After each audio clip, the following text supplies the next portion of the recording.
préparateur peintre. Moi, j'ai commencé par une formation de carrossier. Et à la fin de ma formation, je me suis orienté dans la branche peinture.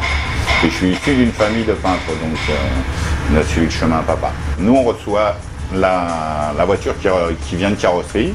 Nous, alors des fois, on a quelques réflexions à faire sur le travail du carrossier, c'est-à-dire où remettre un petit cinteau fer.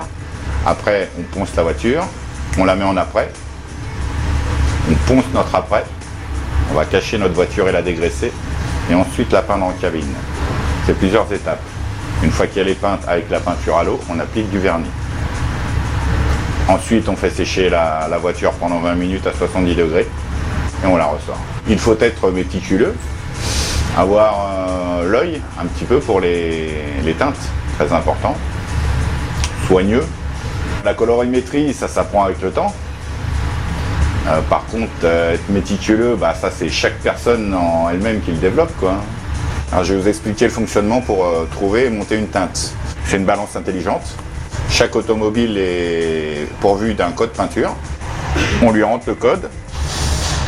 Avec ça, elle va nous délivrer les grammes qu'on doit utiliser pour peindre nos éléments. Si c'est une porte, ça va être 250 grammes. Si c'est une porte et une aile, ça va être 100 grammes de plus. Et selon les éléments, elle va nous donner la dose pour la formule. Nous prenons nos pots et nous mettons directement ce que le gramme, au gramme près, ce que la balance nous indique. C'est vrai, quand on le voit faire, ça paraît simple.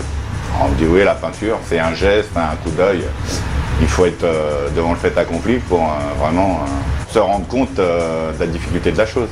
Parce que les vernis foncent et jaunissent avec le temps, avec les années. Alors, c'est pas parce qu'on a la bonne couleur aujourd'hui que c'était celle qu'il y avait hier, quoi. Les normes ont beaucoup changé maintenant avec la peinture à l'eau. Alors déjà, on prend moins de tout ce qui était glycéro et tout dans les narines. Mais la peinture à l'eau, c'est la peinture à l'eau, mais elle est toujours recouverte d'un après polyuréthane. Les déchets, c'est un tri sélectif. On a des récupérations, on travaille avec des entreprises qui nous récupèrent les pots, les fins de pots et toutes nos peintures usagées.